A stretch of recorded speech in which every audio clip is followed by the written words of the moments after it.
almost always when you start seeing people clamor for a stronger leader, an anti-democratic leader.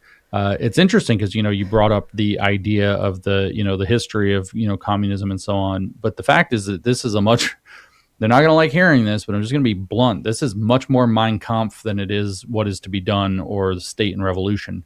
Hmm. So this is a much more fascistic approach. I mean, Hitler spent chapters of Mein Kampf discussing why parliaments are fundamentally weak and they can't do what they need to do. And what you actually need is the decision power of a leader, where the communists actually hid their agenda. They, of course, they had the dictatorship of the proletariat, which was run by the Communist Party, which was run by the communist leaders, but they hid that very heavily in this concept that there was the party Congress that was actually doing the thing.